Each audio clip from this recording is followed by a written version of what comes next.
Good morning and welcome to today's video. My name is Anniken. I design knitting patterns. I teach knitting workshops online and in person, and I sell yarn through my website YarnAddict.co.uk. Today's video is going to be a little bit different. I'm going to do a daily vlog. I've been wanting to film this for a while, but it's difficult because my husband also works from home now. He's not home today. He's gone into the office today, so I thought maybe I'll try and film one today. So I work full-time as a knitting pattern designer and teacher. I also obviously create a lot of content for YouTube. I create online courses. I haven't actually created a new online course for quite a while. I design patterns and magazines and yarn companies and publishers, and I design patterns for my own pattern line as well. So today I'm planning to start off with a little bit of prep for Wonderwall, which is coming up soon. As in, I think it's like 3 weeks. It's not very long at all.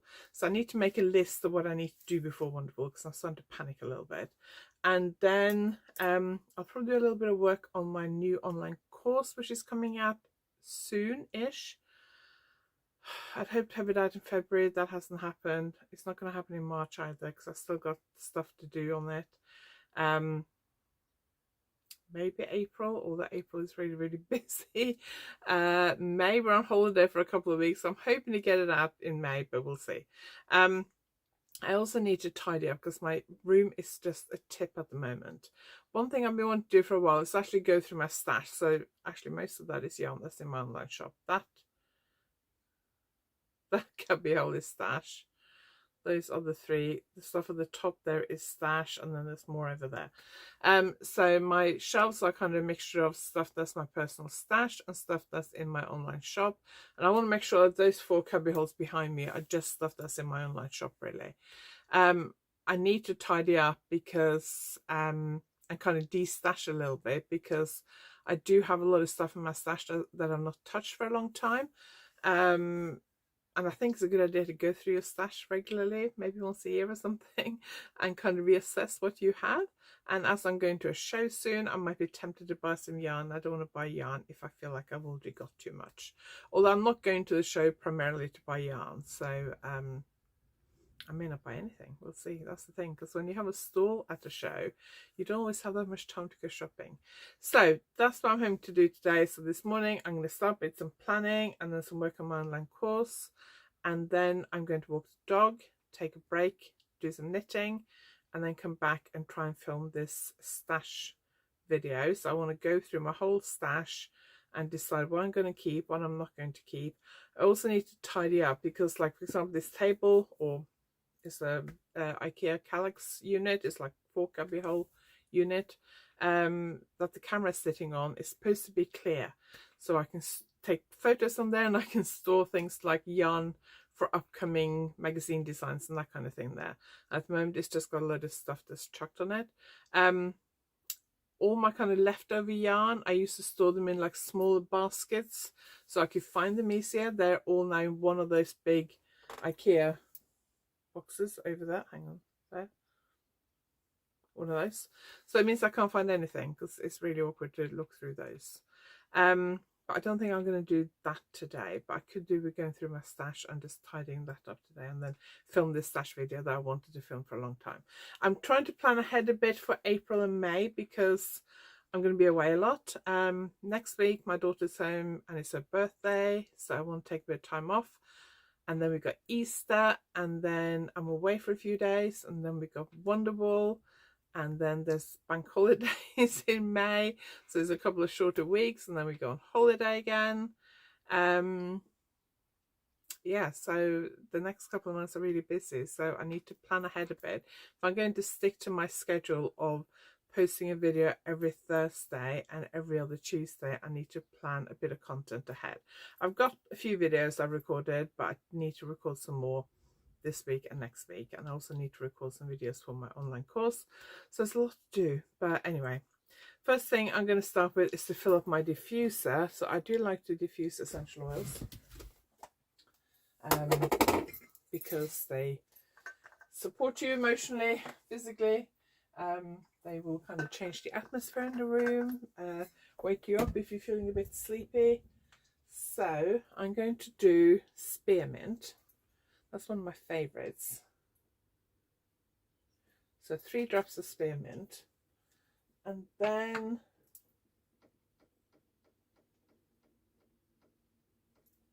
we'll do some wild orange because that's quite nice and fresh. So we'll just stick with that nice simple blend this morning. There we go. Okay, so now I'm going to do a bit of planning for Wonderwall because I'm feeling slightly panicked about it. Another thing I need to do, probably not today, but I need to also go through all my samples. I have a ton of samples, so I need to go through all my samples and sort out the samples I need to bring to Wonderwall. That's priority. Then I also have a lot of magazine samples. So in the last couple of years, yeah, probably 2 years, I've probably been published in every single issue of Knitting magazine, which I'm so grateful for because I love designing for them. But the samples all come back usually like the week before the magazine's due out, and most of them just end up sitting here. I've got a drawer full, and that drawer is now full and overflowing, so I've got nowhere to put it. So I need to go through their samples at some point, decide what I'm going to keep and what I'm going to send. I know one yarn company that I've used their yarn quite a few times. I've asked if they can have the samples after I finish with them, so I need to contact them and sort that out. And I need to go through all my samples I'm going to take to Wonderwall. I need to organise my samples better because at the moment when I'm teaching workshops and I need some samples, I really struggle to find them. So I need to really put all the samples that I potentially need for workshops in one box, all the samples I need for shows in another box, all the old magazine designs in another box, and I need to... Selling shawls and stuff I've done through my website fairly successfully. I sell them quite cheap because I've already been paid for them. They've kind of served their purpose. But I have a lot of sweaters and they're all size 10 and they're a bit more difficult to sell through my website.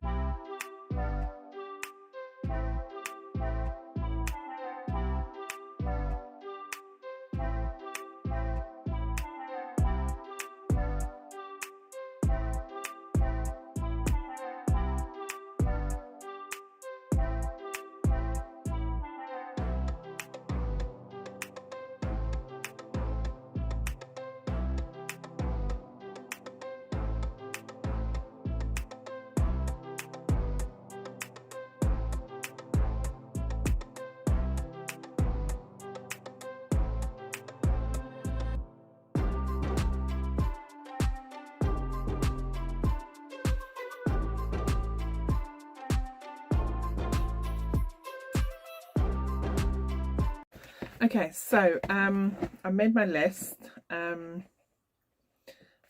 my notebook. So, and I put it next to me and I put a tab so I remember to look at it. That's my problem sometimes in making lists and things, is that I don't always look at it. So I used to use the paper planner. I was very much a paper planner person. I would put everything in my paper planner. And then a few years ago I started using Google Calendar. And now I put everything in Google Calendar. So every day I will actually plan out my day. So it will say things like, I don't know when I started this morning, 10 to 9, daily vlog, and then 9 o'clock, Wonderwall planning, 10 past 9, or quarter past 9 or something, print workshop notes and work on online course. And then 10 o'clock, walk the dog, things like that. So I plan out my whole day in there, put all my appointments and stuff in there as well. So the last few years I've not used a paper planner, but it means I don't really have anywhere to put like my to-do list and things. I know there are online apps and things that you can use, but I don't find them very good. They don't really work for me. So this year I decided I want to try and get back to some kind of hybrid situation. So I got somewhere I can like make notes every day and things like that, and do like weekly to-do lists. So I got this planner. It's in personalized, got my name on it. It's from Papier and it's beautiful. It's quite heavy. It's got like monthly things which I actually do use. I put on all my workshops in there, and if I'm away, and YouTube videos and stuff, so I do use that. So that's quite good, because I can like put down, say if I'm thinking, well, have I got anything scheduled for YouTube next week, and I can have a look. So that I quite like. And then it has like monthly goals, which I don't really use. And then it has weekly, which, where are we now? We're in March. If I show you how much of this I've used. Yeah, basically I haven't used it at all so far, and we're now nearly at the end of March. So, is that the right week? No, that's the wrong week. We're at this week. I've really been using it, so I'm only using the monthlies, and I don't really need something this big to do the monthlies. So, I need to really start using this. The plan was to, like, every week write out my main goals for each day in here, and I've really done that, so I need to start doing that really. But because I'm not really looking at this that often, I decided not to do my to-do list planning for Wonder Woman there, and I got this notebook which I make notes about YouTube videos and just different things that aren't like scrap, but doesn't need to be kept really super neat either. And then I also have this notebook, what's this down here, which is just like a scrap notebook. I'll find a clean page. It's squared notebook. I get these notebooks, I get them in Spain. We've been going to Spain on holidays now for like 20 years, and my parents sold their flat there last year, but we are going again in May, but we're renting an Airbnb this time. So I buy this every time I go to Spain. They are squared paper. It's really easy in Spain to get squared notebooks, and these, as you can see, are spiral bound. I don't find getting spiral bound notebooks with square paper here as easy. So every time we go to Spain, I buy a couple of these. I've got a stack of them here. Because last year, because I didn't know when we'd be going again, I bought several. I went 4 times last year, and I think I bought a couple, probably 1 or 2 each time. So this is what I use to kind of just make scribbly notes, math stuff for my patterns, things like that. But this I don't keep. When this is finished, it goes in the bin after a few weeks, because I rarely refer back to anything in here. So that just sits on my desk all the time. Anyway, what I'm going to do next is print out notes for my workshop on Friday. I'm teaching Farewell knitting and steeking at the Knitting Hotel. I'm not going to pack for the workshop yet, but I'm going to print the notes, because what I'm worried about is tomorrow I'm not in the office very much, apart from like half an hour in the morning or an hour in the morning.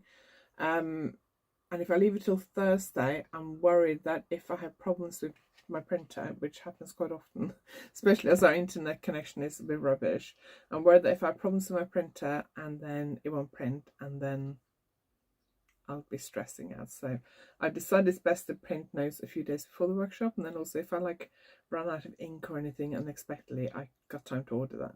So I've got that set up, so I'm going to hit print now, and then I'm going to do some work on my online course. Okay, so I finished printing off my notes for the workshop. I've just got the last couple to staple together, and then that's done, so I don't have to worry about that later in the week. This workshop doesn't have that many notes either. It's just 3 pages, so that makes it nice and easy. So put those in my folder. So to organize my workshop notes, or my printed workshop notes, I have one of these kind of folders which I got from Paper Chase for each workshop. You can't see them from there, they're up on the top of my shelf there.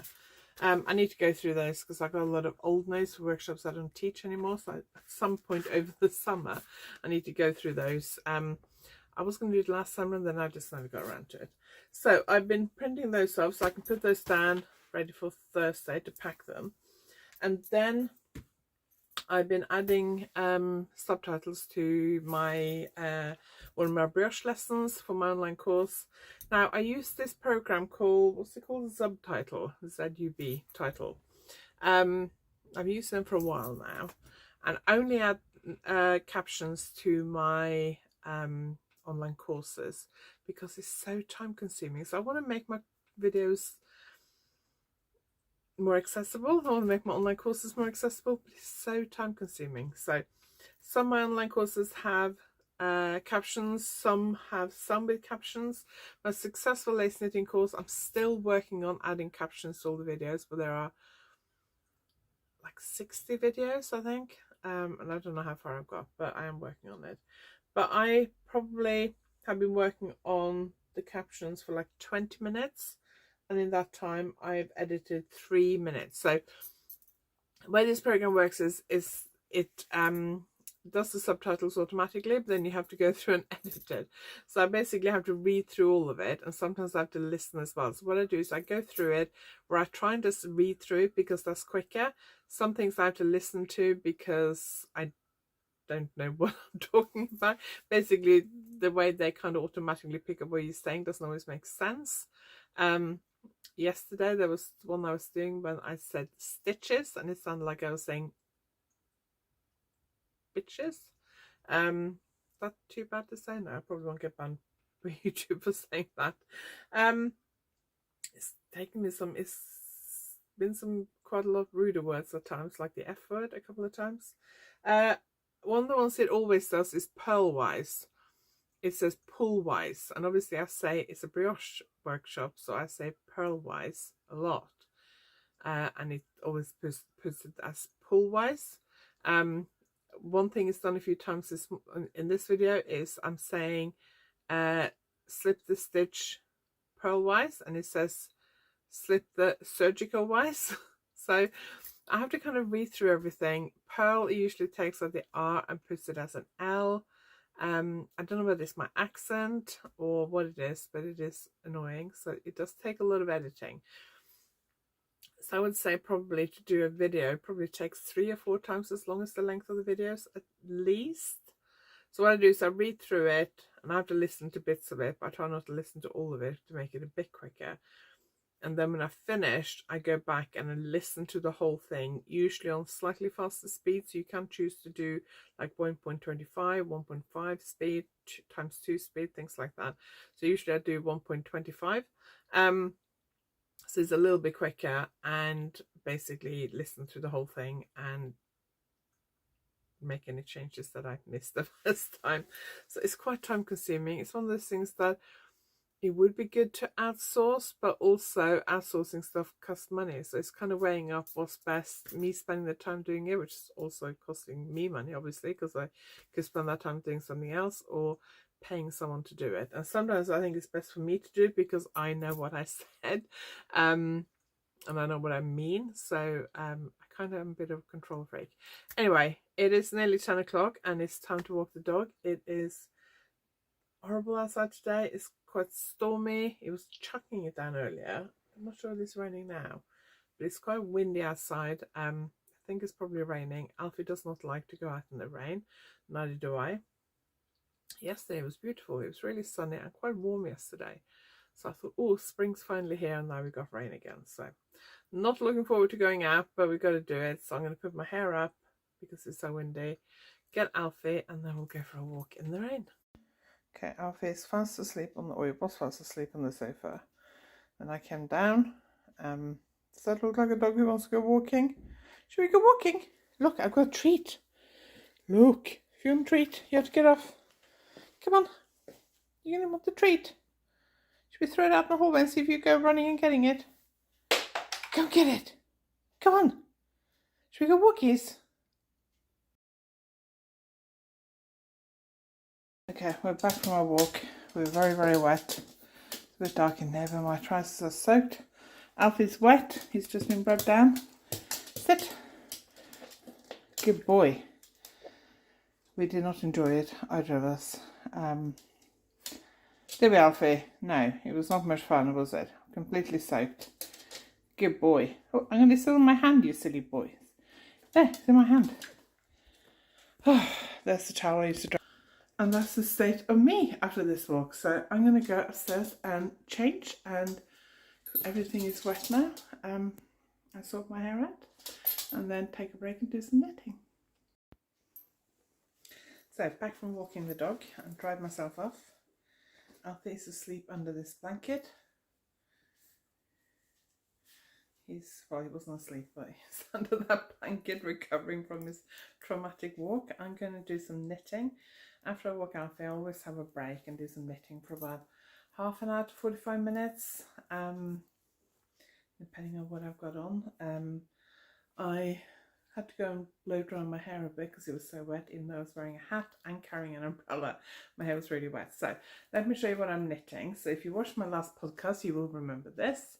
So this is, what's it called? Knitting for Olive, which is a Danish brand, I think. Pure silk. It's 100% Brett silk.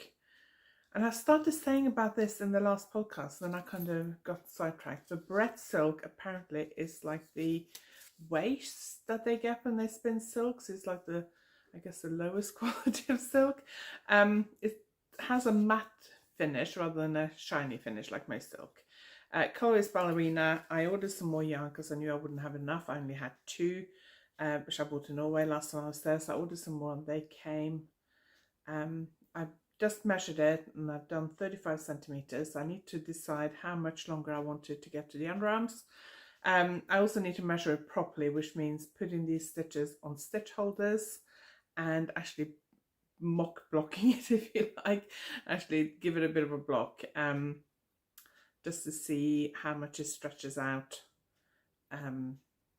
Because when you stretch it lengthwise, you lose a bit of the, sorry, if you stretch it widthwise, you'll lose a bit of the length. And if you stretch it lengthwise, you'll lose some of the width.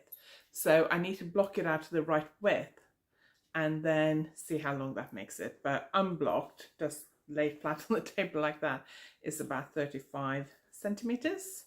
So I'd like to try and split for the front and back, because when I get to the underarms, I'm going to knit the front and the back separately to the shoulders. So I'd like to do that this week. But I also have another project here, which one of my sample knitters knitted, which I can't show you because that's for a magazine, and I need to finish it this week. So one of my sample knitters did probably about 90% of it.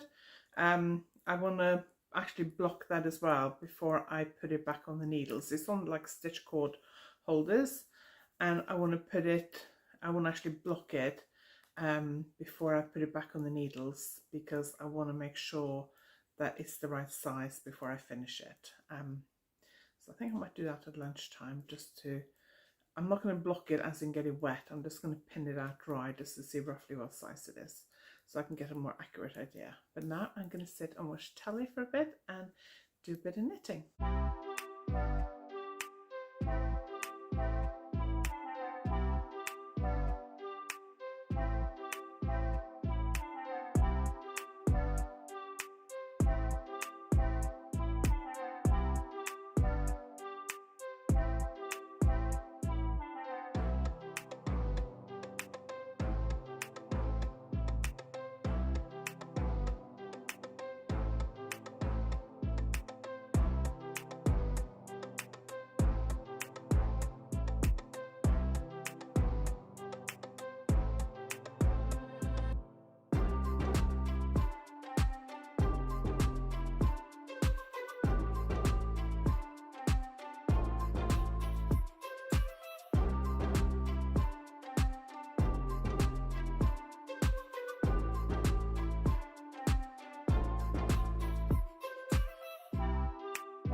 So I'm trying to set up the camera so I can do a bit of a stash thing. I'm going to start with this lot and that lot. That stuff in my online shop, that's mostly stuff in my online shop apart from that one. That's stash, that's stuff in my online shop. So I want to basically clear this, hang on, you can't see that shelf, this shelf out because that's stash. And I have some more yarn that needs to go in my online shop that I need to fit in there. So I need to clear up my stash. A lot of the stuff in here I think I'm going to get rid of. And I'm going to record this as kind of like a YouTube video. Just like a stash tidy up type video. So I'm going to film that now and then I'll come back. Okay, so I filmed my stash tidy up video now. I'll give you a little tour of my stash in a minute.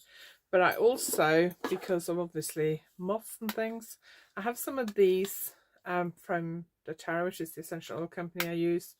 And can you see there's a couple of holes there? You slide it open and it's got this felt pad. So I've put a couple of drops of cedarwood essential oil on there, and I'm going to dot those on the shelves around my yarn stash to try and make sure I keep the moths away. I've never had a moth problem. So we'll put that there now, and then I'll show you some of my yarn stash. Okay, so let's give you a quick tour of my stash. If you want to watch the stash video, it'll probably be out after this video, I think. That's balls of yarn. At the back there are some old balls of sock yarn. These are all stuff that's in actual balls rather than hanks or skeins. These are purple and pink. Most of my stash is sock yarn or 4-ply yarns. Here we have some brighter colourful ones. Hang on. And there we have some more pastel-y ones. And then here we have some leftover full skeins of yarn that I can use for design submissions and stuff. These are also stash yarns, so they need to go somewhere. Hang on. Oh, just try to put those up there. Oh. These are all the yarns that are in my online shop. So this is my Mandelso Uruguay silk band. And over here in these boxes we have other yarns that are in my shop, like the Shopple yarns. And here are all the yarns that I'm destashing. So a reasonable amount. A lot of it is like whole balls of sock yarn. Like this kind of type sock yarn, standard sock yarn. But there are some skeins of hand-dyed yarn as well. So I'm going to go through that now and photograph it and see if I can get it up on the website before lunch.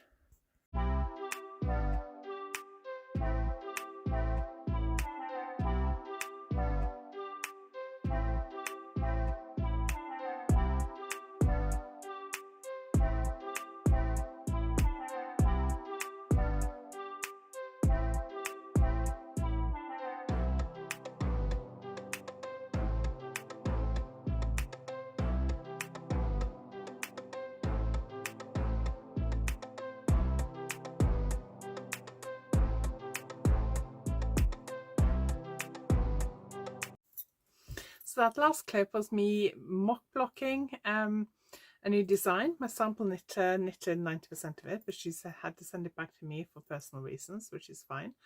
So I need to finish it, and I need to get on with that today, really. I've kind of been putting it off because I'm quite enjoying knitting on my, what's it called, Knitting for Olive top, and I would kind of like to finish it before I go to London. I think that's unlikely, but so I wanted to mock block it. Now I couldn't show you the details because it is for a magazine, so it's confidential, so I couldn't show you the details.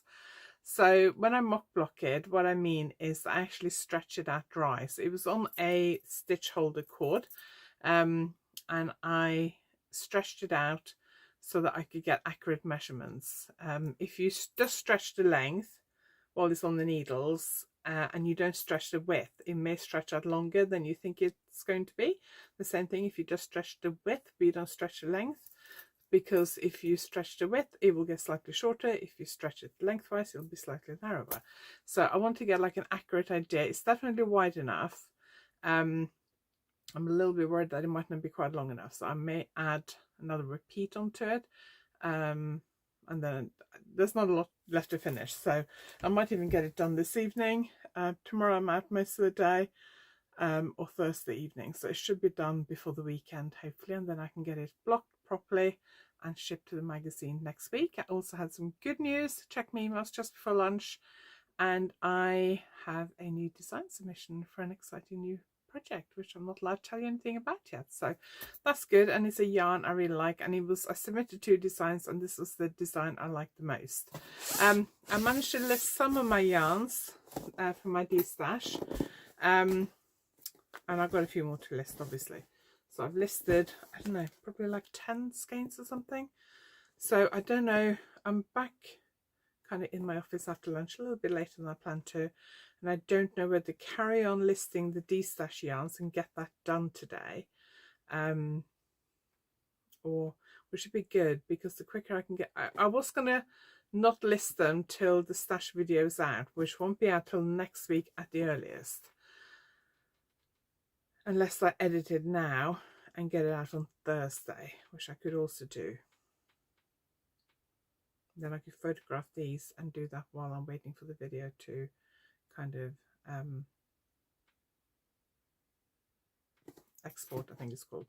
Might do that actually, because then I can get it up for Thursday, and then I can get these yarns on the website. So I do the de-stash through my normal website, just because it's easier. I have everything set up there, so to calculate postage and all that kind of stuff. Most of it is really cheap, so like a skein of sock yarn for like £5, hand-dyed sock yarn for £5, a skein of sock yarn like that for about £3. So it's pretty cheap, so do go and check it out. I'll pop the link below, but it's on my website if you just click on de-stash. So I think next I'm going to see if I can edit that stash video. It's quite long. I'll see if I can get that done, and then I can also try and get the rest of these stash things listed today. So I think I'm going to do that next.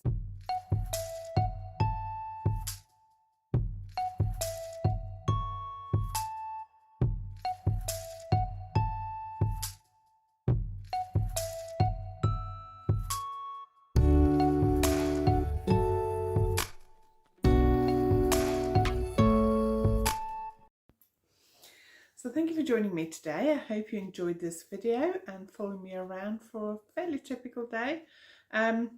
Just wanted a quick word about the de-stash. The de-stash has actually, I've listed all the de-stash yarns on my website, and I'll put the link below. This video will probably go out about a week after I filmed it, and I have edited the de-stash videos. I've decided the de-stash video is going to go out before this video. So there may not be all the yarns left, but I'll link to the stash video. Not really a de-stash video, it's a stash video. I'll link to that below, so if you want to watch it, you can do, because that's already up. It is about nearly 5 o'clock. I've been downstairs for like an hour already, relaxing, doing a bit of crochet. Decided to pick up this blanket, which I haven't worked on for a while. So let me show you. I'm just going to finish this cluster of trebles and I'll show you what it looks like. So it's getting quite big. It's going to be like a sort of chair, sitting in the chair, cozy blanket. At the moment I'm knitting with this one, which is spectrum fibre, I think, left over from my hat, and this one, which is, I can't remember what they're called, but it's left over sock yarn. So I do tend to just grab 2 colours, don't have to be matching, and then do 3 rows with each pair of colours, if you like. So I'm holding 2 colours together. So thank you for joining me. I hope you enjoyed this video. If you liked it, please give it a thumbs up, and if you haven't subscribed yet, please consider subscribing, and I will see you next time. Thanks for watching.